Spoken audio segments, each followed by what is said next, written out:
So hello everyone, I'm Arham Naman. I work as a data scientist at Data Science Dojo for the past, I think, 2.5 years almost at this point.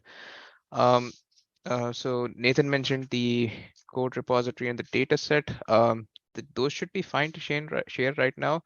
The only thing about the code repository is right now it's going to be empty. And the reason for that is the code that I'm going to show you today is the code that I'm actually going to push. And for security reasons, I would rather push that code once I've deleted everything and made sure that there are no API keys or endpoints getting out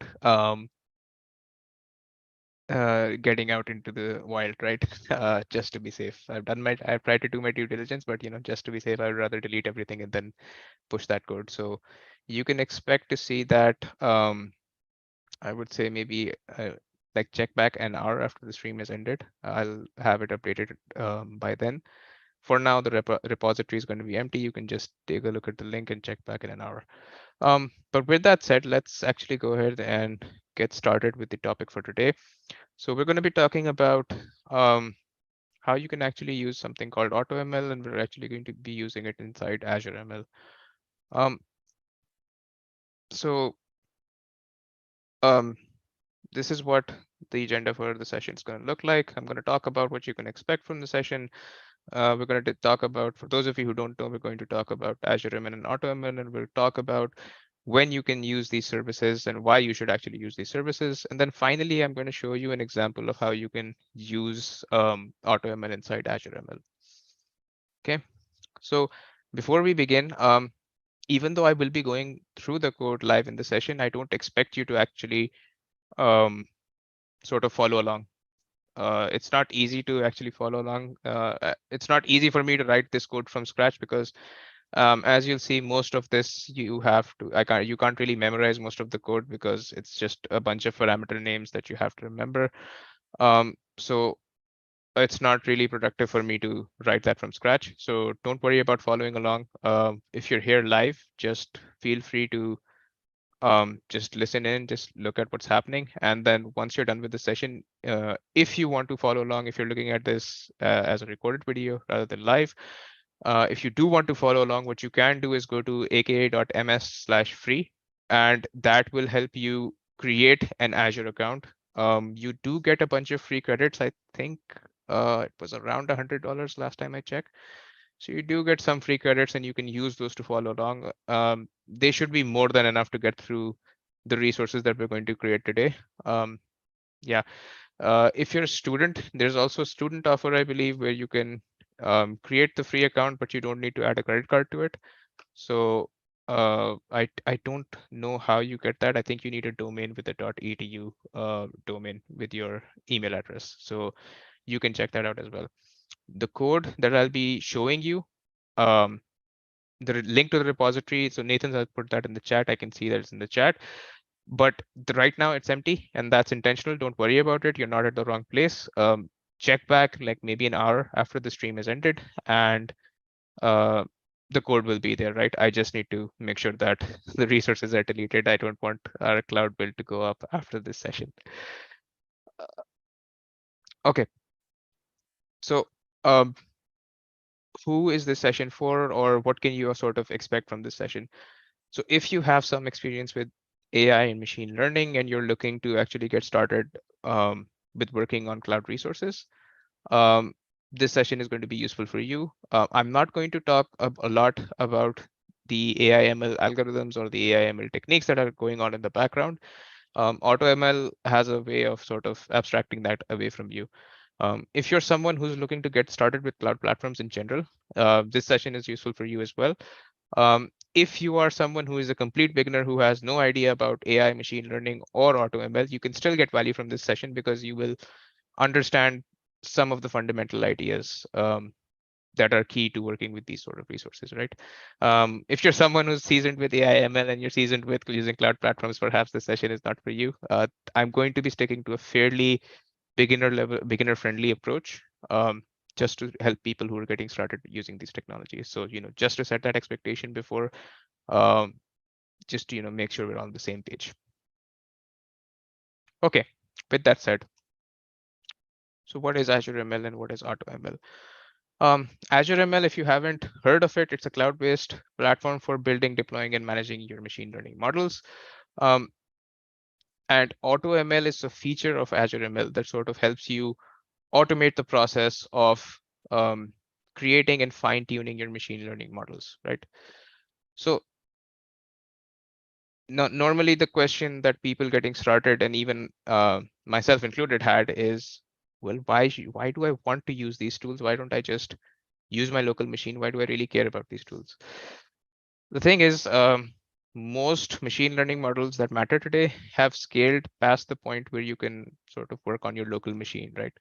Even if you have a very powerful machine, it's difficult to actually build good models, or models that are built on big data sets, or even just very complicated models, right? With millions of parameters. It's difficult to do that on your local machine. So eventually you have to move towards a cloud approach. As your workload starts scaling, as your data sets get bigger, as you start building more complicated um, machine learning algorithms, you need to sort of move towards using cloud resources. So that's talking about Azure ML, right? And then AutoML, what it does is it can help you. So there's a bunch of things that it can do. One of the main things that it does is it helps you sort of save on the development time that you would normally use to set up your hyperparameter sweeps, to set up your um, evaluation metrics, and sort of figuring out which model is performing the best in terms of whatever criteria you set up. Um, there's a time and a place to use AutoML, right? Um, and I've sort of listed a bunch of scenarios where AutoML makes sense to use. The first is if you don't like writing code, or if you're not good at writing code, AutoML has no code and low code experiences. So you don't need to write. In fact, you don't even need to write a single line of code if you want to build a machine learning model and deploy it as a service. You can do that without writing a single line of code. However, if you're on the other side of the spectrum where you love writing code and you would rather have that command line interface, you love using Linux, you're comfortable with that interface, you can actually do everything that we're going to do today. You can do it through that interface as well. So Azure ML is pretty flexible in that sense, and so AutoML is just one feature of Azure ML. Any feature except Designer, I believe, because Designer is only a no-code experience. Any feature inside Azure ML, you can um, sort of build it either using a no-code experience or a code-first experience, right? Um, another reason you would use AutoML is, like I said, to save on your development time.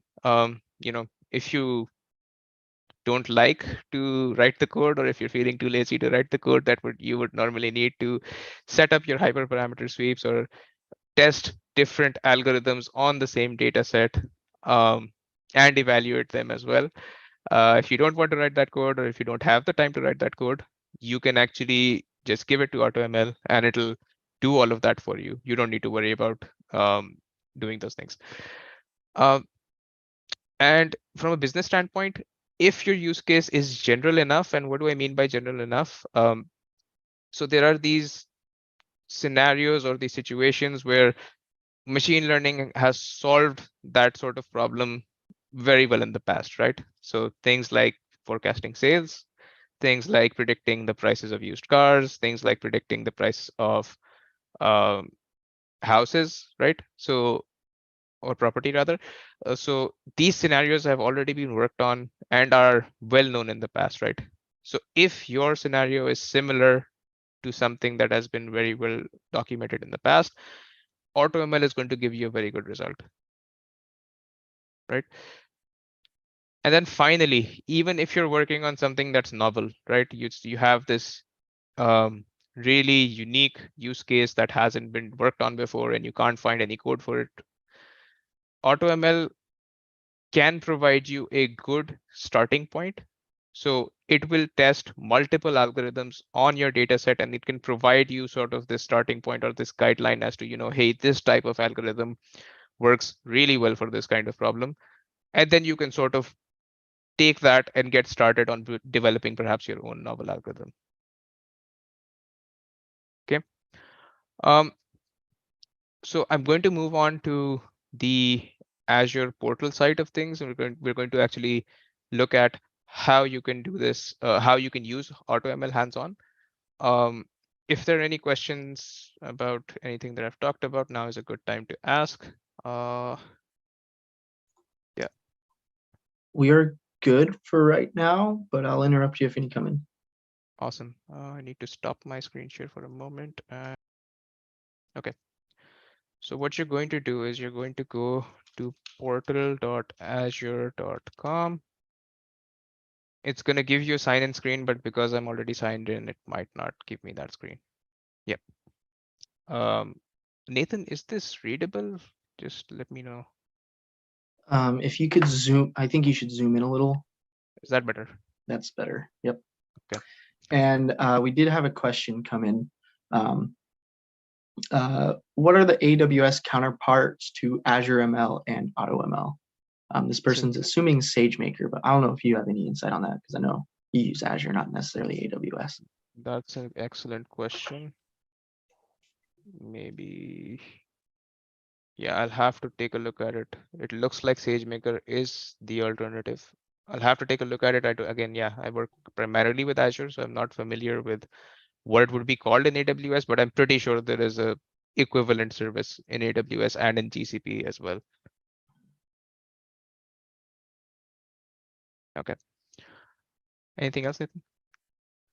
Nope, I'd say go ahead. If in the chat, if you guys can comment, whether or not this is big enough. I think it's big enough, but I'd say Arham, go ahead. And if somebody Yeah, thinks sure. it's too small and wants them to zoom in farther, we can do that. I can do that. Yeah. I think this is about as big as I can get without breaking the interface. So yeah. Okay. All right, cool. So people are saying it's good enough. Okay.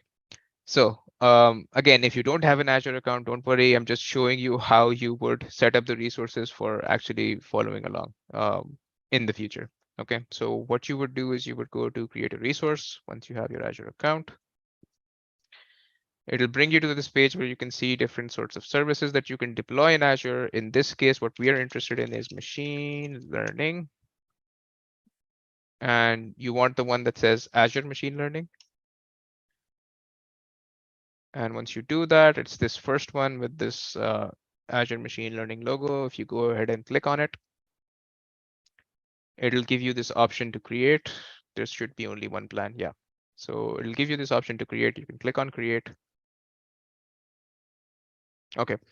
Once you get to this page, it's going to ask you, okay, where do you want to deploy this resource and how do you want to configure it? Okay. In this case, we have only one subscription. You might have more, you might have none. You might need to actually create a subscription before you can. In fact, if you create a new account, you will definitely need to create a subscription before you can actually create this resource. So you select the subscription that you're interested in. In this case, we only have one. And then you have to select a resource group. By default, you will not have a resource group. If that is the case, you can click on create new and it will actually ask you, what do you want to call your resource group? And you can think of a resource group as a sort of a way to organize your resources in the Azure platform, where, if you're working on a project, you want all of the resources for that project to be sort of grouped up in one place so that you can, if you're done with the project and need to get rid of the resources, it's just as simple as deleting the resource group. That'll get rid of everything. And then for tracking purposes, if you want to track the costs, how much am I paying to host this project on my Azure cloud, you can just track the metrics for the resource group, right? So it's just a way to organize your resources. In this case, I think we already have one. Yeah. So I'm going to select a resource group that we have. It's going to ask me, okay, what do you want to call your Azure ML workspace? So standard naming convention for Azure says that you add a prefix for every resource that you create. For resource groups, so you noticed how all of our resource groups have RG. Most of them have RG as the prefix. That's because we've tried to follow naming conventions. In this case, for machine learning workspaces, the standard naming convention is you go MLW for machine learning workspace.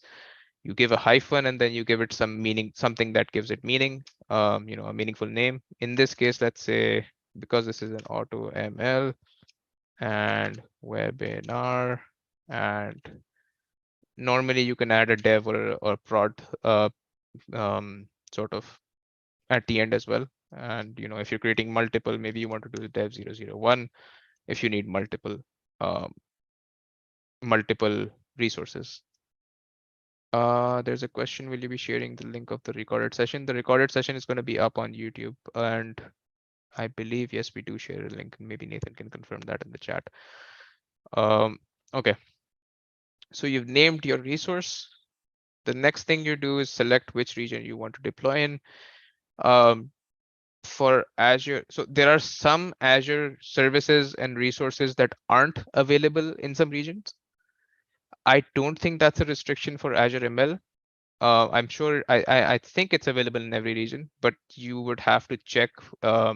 Typically, what you do for this is you just select the one that's closest to you. We usually do our deployments in West US 2, just to make sure that all of our resources are in the same region. I think that's the one that's the closest to us. And then, if you have all your resources in the same region, there's also a cost to moving data from one region to another region. So typically you want all of your resources that are going to be sort of communicating with each other to be in the same region. That will save you on the outgoing and incoming data costs. So just a consideration. Um, then it's going to ask you for a storage account. The reason it needs a storage account is because when you build your model, when you create your data sets, you need some place to store it. By default, it'll create a new account for you, and that's actually what I recommend. I recommend that you stick with the new account. Uh, but if you want to use an existing account, if you click on this, it'll say, okay, you can select an existing sort of storage account as well if you have one previously. Normally, I recommend just create a new one for your workspace. It keeps it easier to sort of manage your resources, right? Manage your data that you have for the workspace. Then we have something called Key Vault. Don't worry too much about what Key Vault is. It's a secure way of sharing credentials.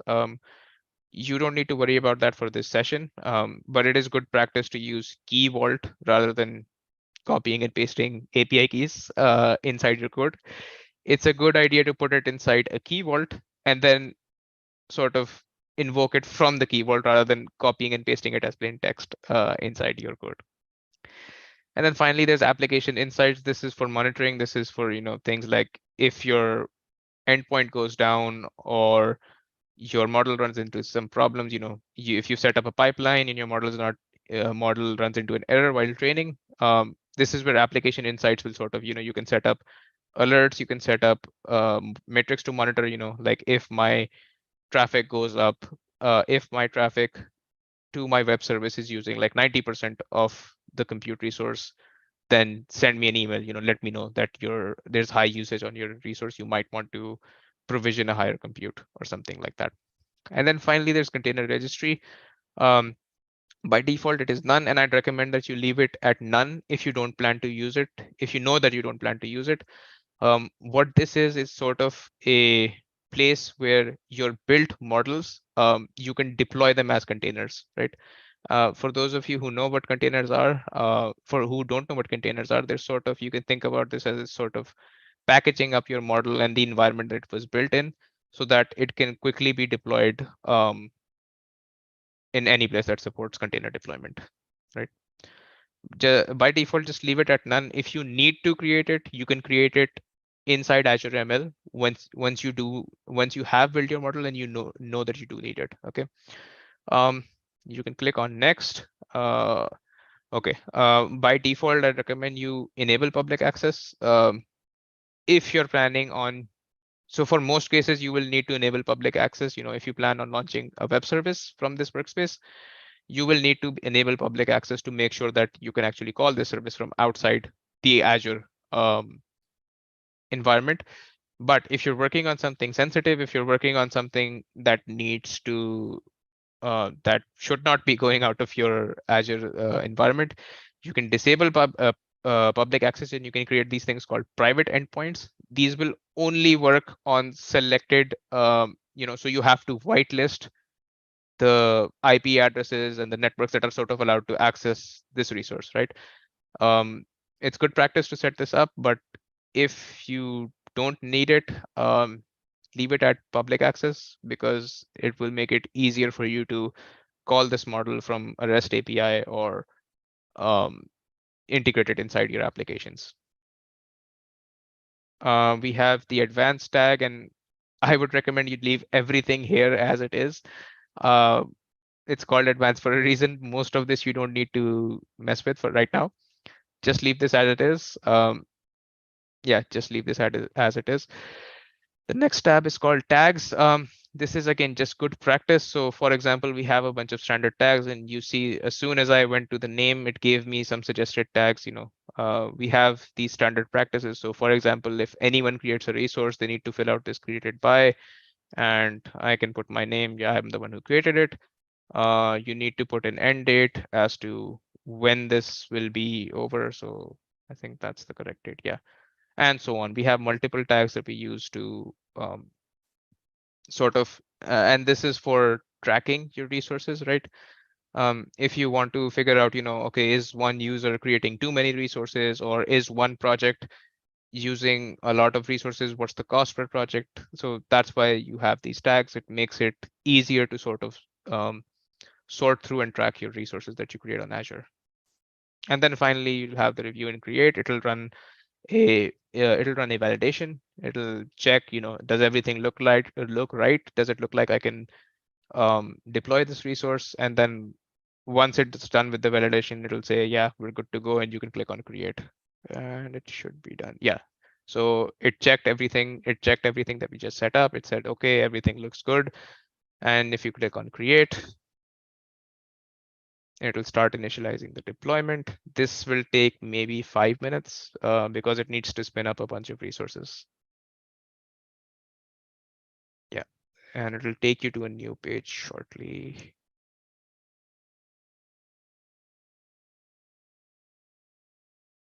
Yeah, so it'll take you to this deployment page. It's going to keep updating you on the status. Resources should start popping in here where it says no result. If I refresh this, it might. Yeah, but it'll essentially start giving you status updates about the resource. Once it is done, there will be a button here that says go to resource.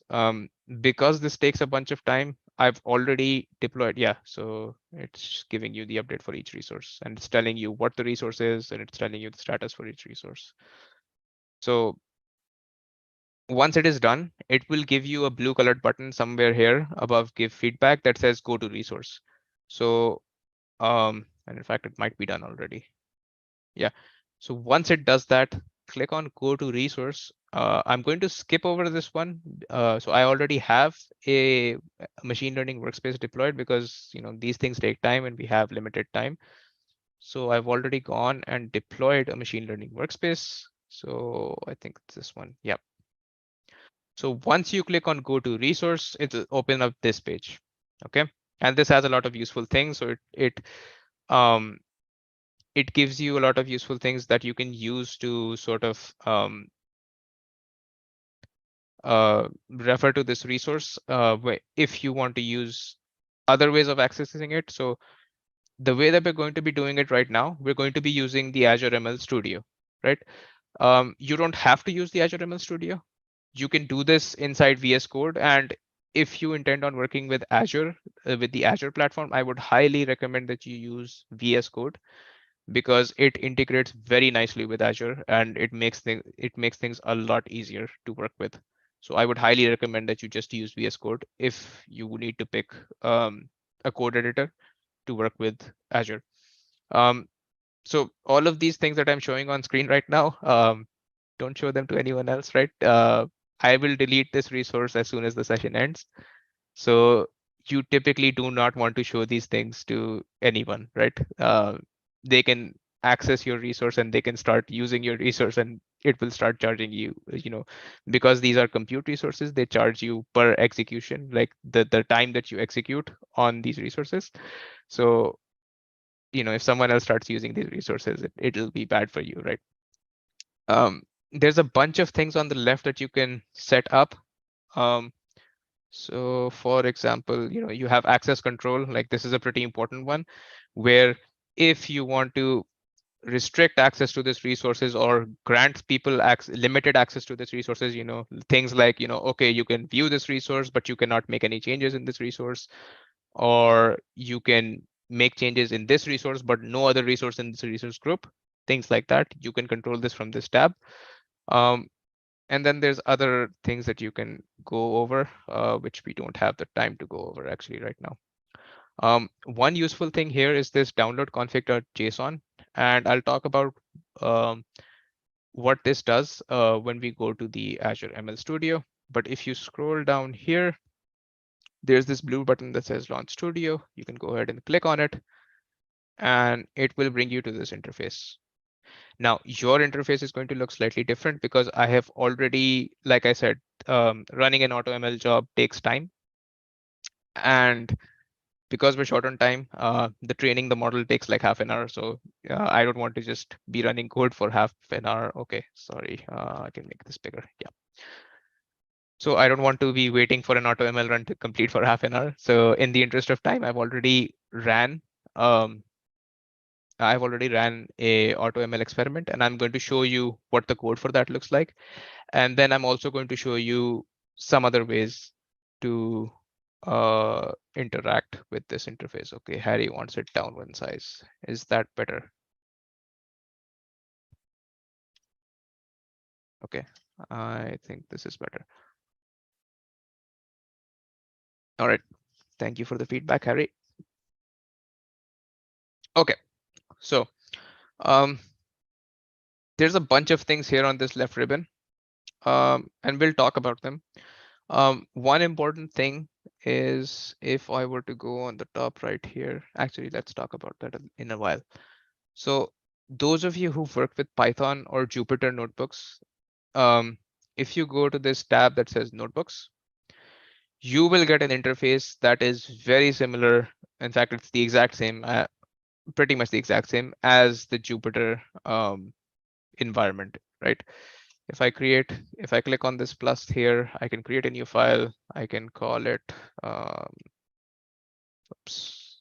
So let's say test.ip.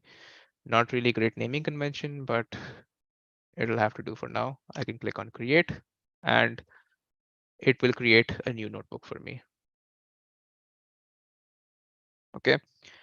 And this will work exactly the same as your local Jupyter environment, right? If I were to write print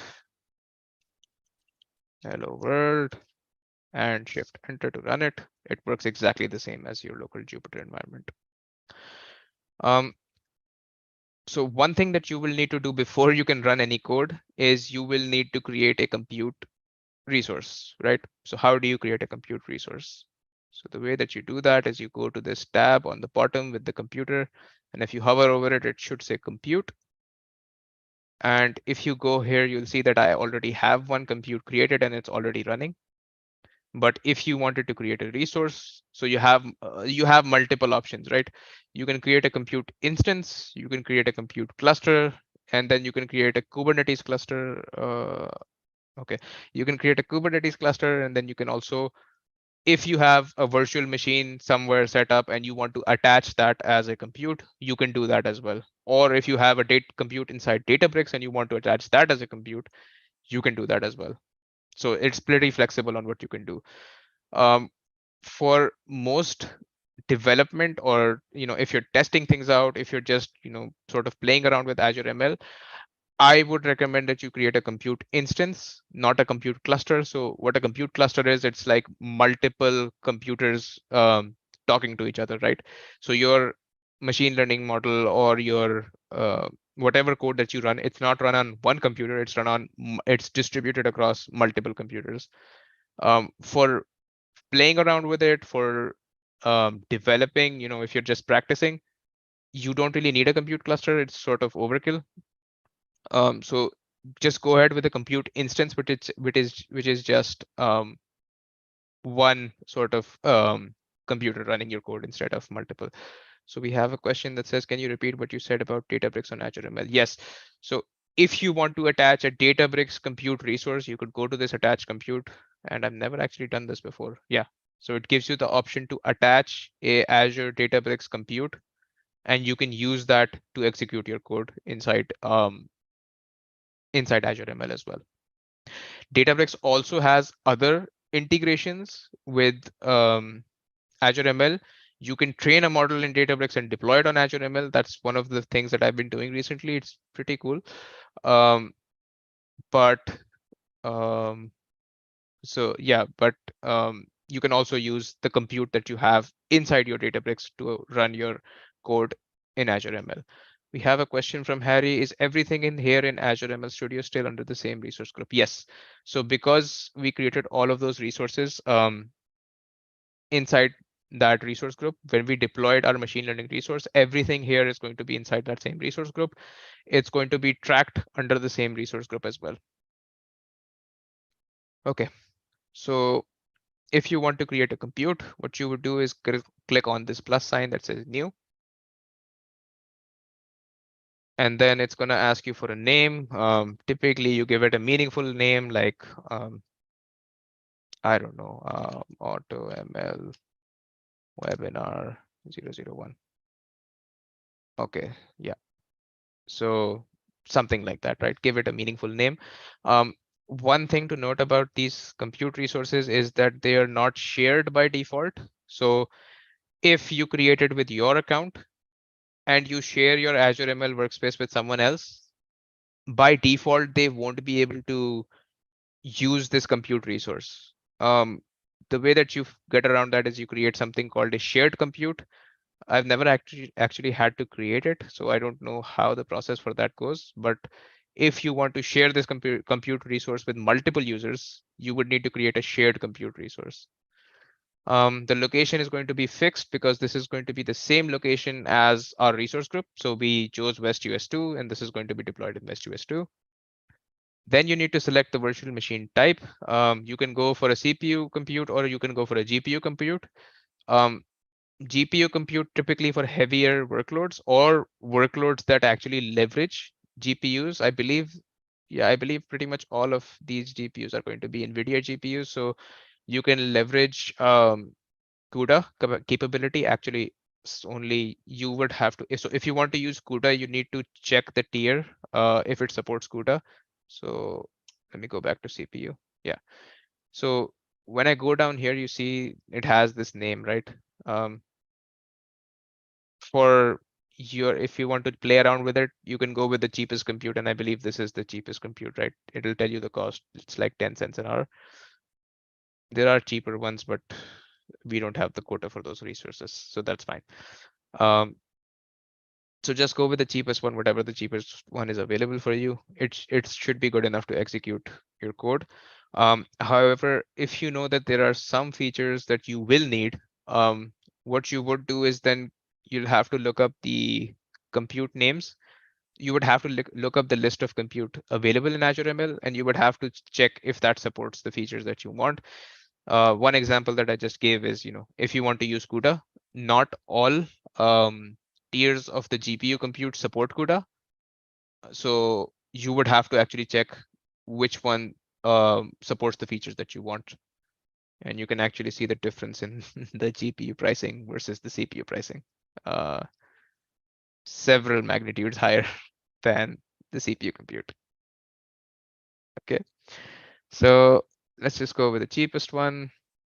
You can, oh, so this is how you do it. Yeah, so you can assign it to multiple users as well. That's cool. Again, you don't need to worry about these things, but for playing around with it, you can just go ahead and click on create.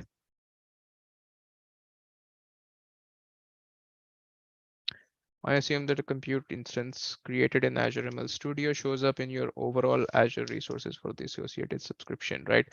No, it will only show up in Azure ML, but I know that you can use it in other resources. So you can use this compute. So your compute resources, you can use this you can use this in other resources. I know you can use it inside Databricks. and maybe Synapse as well, but don't quote me on that. I don't think it shows up outside of Azure ML Studio though. I haven't seen a compute resource show up outside of that. But yeah, this will take some time to provision. And again, in the interest of time, we have already created a compute here. So, oh, one important thing. Um, so these compute resources, you are charged for when they're running, right? So when it says running, um, you're going to get charged for it. So once you're done playing around with it, once you're done, once you think, I won't need this for a couple of hours or I won't need this for a couple of days, um, please go ahead and actually stop your compute resources. So select your resource and then click on the stop button, right? Another thing that you can do is if you know that you're going to be only using this at certain times of the day, you can also set up a schedule where you can start it up and shut it down at whatever times that you want. So you can tell it to start on certain days at a certain time, and you can tell it to stop at certain days on certain times, right? So you can do that. And I would actually recommend that you do that because it's very easy to um, for the cost to get out of hand if you leave your compute resources running. Okay, so this is going to take a while. We'll just go ahead and use this other compute that we have created. I'm going to go back to the notebooks tab. Okay, so I don't need this right now. Okay, so I've already worked on a notebook here, and I'm going to walk you through what I did here as soon as it loads. Yep. One more important thing. So the first time that you start it up, it's going to ask you to select a compute. I have that selected. Another important thing that you need to do is you need to select which kernel you're going to be using. If you know that you're going to be using Azure SDKs, I would recommend pick whichever one has the Azure ML at the end, right? Typically that has all the Azure dependencies resolved. Otherwise, with newer versions of Python, Azure SDKs are sort of, they run into problems, right? So I would recommend just go with whatever has Azure ML at the end if you know that you're going to be working with Azure libraries. If you know that you're going to be working with PyTorch and TensorFlow, there is a kernel for that as well. And then if you're going to be working with pure Python, there's also the latest version that they support here. So just make sure that you're on the Azure ML version. Um, otherwise it might not work very well for you. You might run into import errors. Okay, the next thing that I'm going to do is we're going to upload our data set, and there's multiple ways to do this. I'm going with the simplest one because it's the easiest one to explain. So I'll talk about other ways that you can do this. The simplest way to do this is to click on add files and you can upload files here. If you click on this browse, it'll open up a pop-up and you can select the files that you want to upload. In this case, I've already uploaded this used cars data.csv, and you can actually view it inside Azure ML. So this is what it looks like, right? We've given a link to the dataset as well. Nathan posted that at the beginning of the webinar. So this is what our dataset looks like. It's a relatively small dataset, not that difficult to handle. If you have a bigger dataset that you can't really upload like this, you can also fetch your data from an API. You can write code to fetch your data from Python in an API. Another thing that you could do is you could go to the data tab and then go to data stores. And then typically the one that we work with is the workspace blob store. That's the default data store. You can create more data stores, but typically we just use the default one. And then what you can do is you can create a data asset, name it used cars, not cards. Oops. And then there's multiple types of data assets that you can fetch. I'm just going to select file. I'm not going to go into detail about what these other types are. And then, oh, I already have one. I don't know, something like that. Okay. And then if you wanted to actually fetch your data from an online location, you could actually fill it out here as well. So if you had it somewhere stored as a if you had it hosted somewhere on the internet and you wanted to actually load it here, you could either do that through the Python code in the notebook, or you could enter that path here and it would fetch that data for you as well, right? Since I don't have my data stored like that, I'm not going to do that. So I'm just going to hit cancel and leave and go back to our notebook. Okay, so we have our data here. And let me actually close this. Okay. All right. So Harry has a question. What is the SDK for Python SDK v2? I'm not entirely sure. If I had to guess, this would probably be vanilla Python, and this would be the latest version that they support. I know Python's up to 3.11 now, but this is probably the latest version that they've actually tested out on their platform. So if I had to guess, that's probably what the SDK v2 is. Okay. So the first thing that I'm doing is I'm importing some libraries, and again, I don't remember these imports. I have to look these up every time. And the way that you look these up is, so if I type AutoML documentation, and then this is probably the one. Yeah.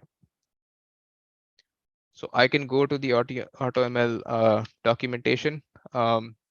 Honestly, I do not remember all of the parameters, all of the imports. This is a good place to actually figure out if what you're trying to do is supported and how to actually do it inside Azure ML. And I can actually maybe drop this link in the chat if anyone wants to actually go here. But it's actually pretty easy to get here. You can just search AutoML documentation. It should be one of the first few links. And if I go on this left side here, it even has examples as to how you can do different things inside Azure ML. Okay. Where were we? Okay. So I've done my imports. I'm not going to talk about what they all do. You'll see what these imports do. The first thing that's the most important things is fetching my workspace. So I need to let my code know that I'm using an Azure ML workspace. So I'm creating this workspace object. If you're working inside Azure ML Studio, when you use .from config, it will automatically figure out what workspace it's inside. Now, if you're not inside Azure ML Studio, what you will need to do is, there's a bunch of ways to do it. The most straightforward one is if you click on this top right thing here, there's this option that says download config file. If you click on it, it will download a JSON file called config.json. And then what you would need to do is put this in the same folder as your code, and you need to give it the path here. So it would be something like C:\\, I don't know, documents, something like that. If you're outside of Azure ML, you'll need to give it this parameter. If you're inside of Azure ML, it will figure it out on its own. So you can see once I ran this and I printed it out, it automatically figured out this is the name of the workspace, this is the subscription ID, and so on, right? The next thing I'm doing is I'm loading the data set that I just uploaded. So that's a simple, I'm using pandas, nothing special here, doing a .read CSV. And this is what my data looks like. Okay. Yeah, this is just doing some EDA, just making sure that things make sense. The data types for the object, the data types for the columns make sense, and then printing out some summary statistics for the data set. Normally, you would spend more time cleaning the data set, doing EDA, figuring out, are there rows I need to drop? Are there columns I need to drop? Things like that. For this example, we're just going to skip that part and we're going to go right ahead to building the model. Okay. Before I can build the model, I need to actually save my data set inside the data store. So I need to register it. So first I need to fetch the data store actually. Yeah, first I need to fetch the data store object. I'm calling this data store from the Azure ML SDK. I need to give it that workspace that I created way at the top. And this will fetch me the default data store. I can also fetch different data stores by name. Um, but for now, you don't need to worry about creating different data stores. That's typically for if you don't want some people to have access to certain data, you would create different data stores and sort of um, maintain that access control. In this case, it's fine because if we're just learning, so you can just get the default data store, and if I print out this object, this is what it looks like, right? So that's fine. The next thing that we're doing is we're using the train test split from sklearn, and we're splitting our data set into a test and a train data frame. And then just to verify that the split was done correctly, we're just printing out the lengths of both of them, and this looks fine. Now that we have our test and training and testing data set, I'm going to register it as a tabular data set. There are other data types. If you have a CSV file, tabular is typically the one that you want. You can also store images. You can also store other file types. But for CSV, tabular is fine. I'm going to use register pandas data frame. You can also save, what were they called? Spark data frames as well. And in fact, once you scale up and you're working with actually big data, you would have to use Spark data frames because those are much more efficient than pandas data frames. Then I'm giving it my data frame. I'm giving a name for that data store. Sorry, that data set that I'm saving to the data store. And that's about it, right? Once I run this, if I go to my data tab again, it will create these data assets inside my data store, right? And you can see I have a bunch of them stored. Okay. All right, so that's setting up our data part. Now we can actually go ahead and build the AutoML run. So before building an AutoML run, you need to actually tell it what you want to do, right? You need to tell it, okay, I'm going to be, what kind of task am I going to run? How long do I want to run it? What metric do I want to evaluate on? So the way that you do it is you create this dictionary. And again, these parameters, I don't remember them. I don't think most people remember these, right? So you would have to look this up in the documentation and see what parameters you can set. That's how I did it. That's how I did it, and that's how I would recommend that you do it. So, you know, the first one is how long do you want me to spend in each iteration training my data, training my model, sorry. Um, how long, this is the time budget that you had, you say, okay, the maximum amount of time that I want you to run is half an hour, right? You can set this to as long as you want. This says that, okay, if I notice that I am not getting much benefit across multiple iterations, should I stop early? And you can tell it, yeah, that's completely fine. Or you can say, you can set this to false and it will not stop early. It will complete the time that you've given it. This is the metric that we're going to use to evaluate it. You can set this to different values depending on what you want to, what you want to optimize for. Um, I know that you can set this to Spearman correlation. There's probably other ones. Again, I don't remember these values. The way that you do it is you go and read the documentation and figure out what values you can actually set here. Featureization. This is an interesting one. So for those of you who know what feature engineering is, if you set this to auto, it will do feature engineering for you as well, right? So it will create new features out of the features that you already have, and it will sort of figure out, if those are good features, should I use these features or not? So this is a pretty cool thing. You don't need to do feature engineering. It does feature engineering for you as well. Okay. And then again, I've set these options, but there are multiple other options that you can also set here, right? And even I don't remember all of them, right? I don't think anyone does. Okay. So I've created this dictionary. Now I need to create this AutoML config object, and I imported this from the Azure ML SDK. So I create this object. I tell it I want to do regression task. So this will be based on the data set I have. I know right now you can do a forecasting, you can do classification, you can even do object detection on image data sets as well, right? Those are the ones that I know. There might be more because they released a new version of the AutoML SDK. So your mileage may vary. If you want to go again, go and read the documentation and sort of figure out what AutoML can do. Okay.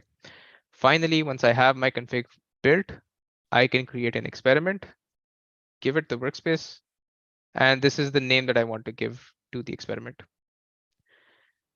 And then I can submit that to and save it as a run object. One important thing, this compute target parameter, if you don't specify this compute target parameter, it's going to use your local compute. I would recommend that you do specify this compute target. And the reason for that is when you build these models on your local compute, there is a higher chance that you're going to run into dependency problems when deploying it. So I normally recommend that you just use the remote target, use the compute that you created inside Azure ML Studio. It will make dealing with dependencies a lot easier for you. Okay, so once I run this, and because I've done show output is equal to true, it's going to give me this sort of summary. It's going to tell me what it's doing. So it's trying to figure out if there are any missing values, and then it's saying no missing values, so I don't need to do any imputation. It's trying to figure out are there any high cardinality features, and there were none, so and so on, right? And then this is pretty cool. It tells you what algorithm it has tried. It tells you how long it took, and it tells you how it performed on your metric of choosing. So in this case, because we had, I believe, normalized mean absolute error. Yes. So it is telling me the normalized mean absolute error for the light GBM algorithm, and then so on, right? It's trying multiple different algorithms. Okay. Finally, you can, okay, I think this interface, I might have it in the other tab or not. I hope I have it in this tab. Yes. Okay.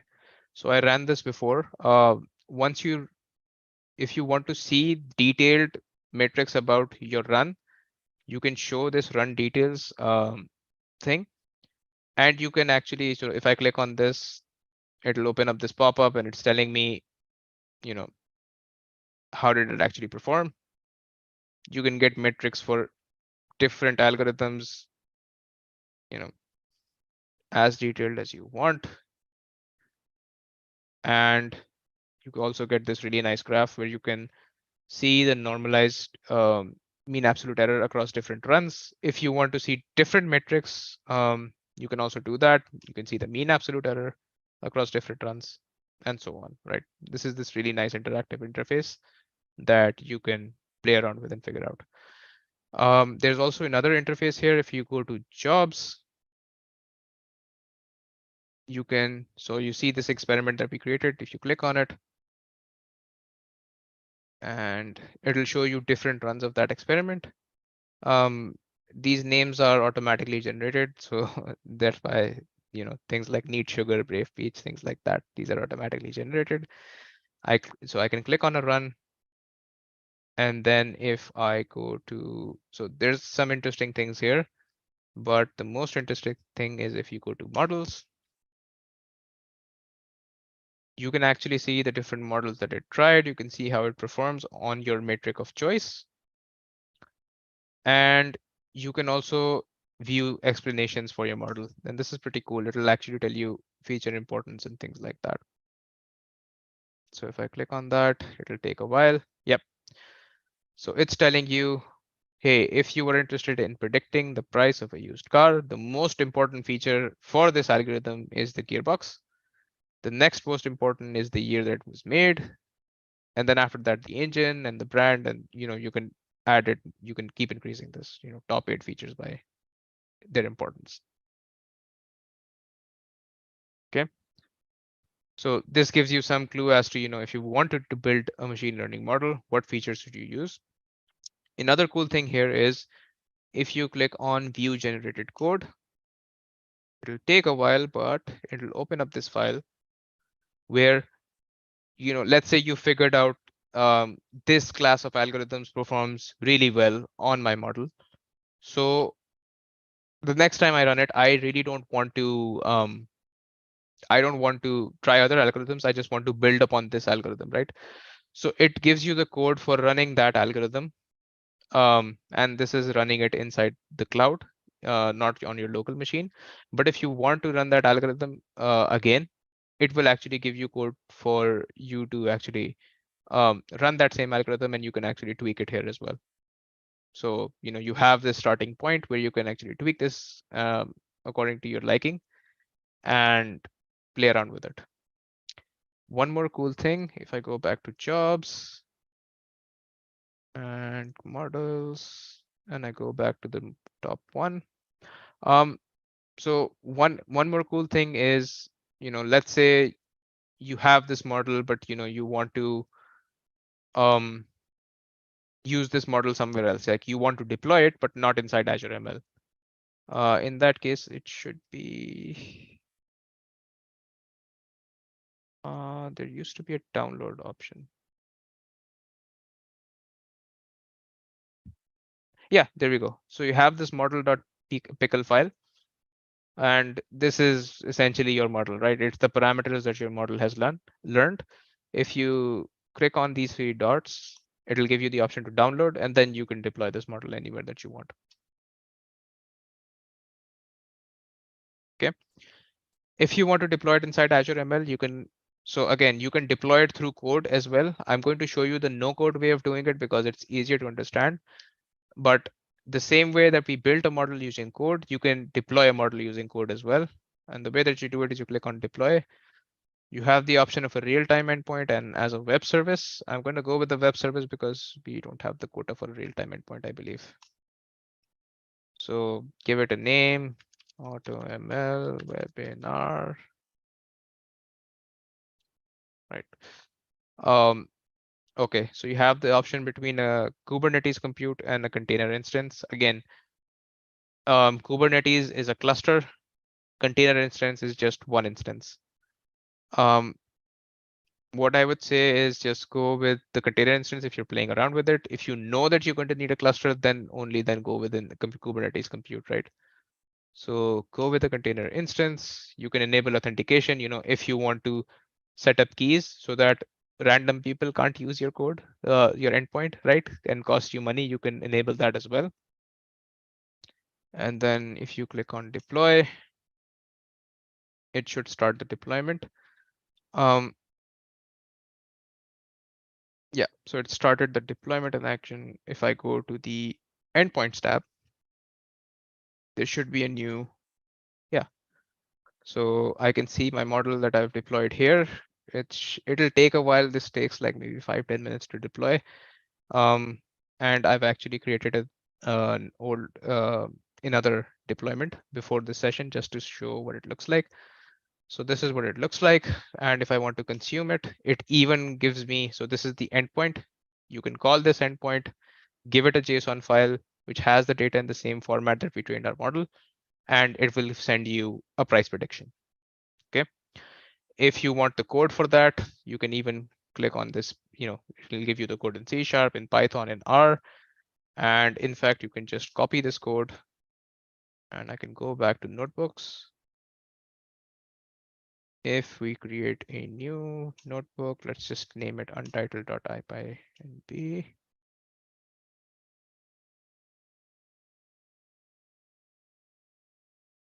Right.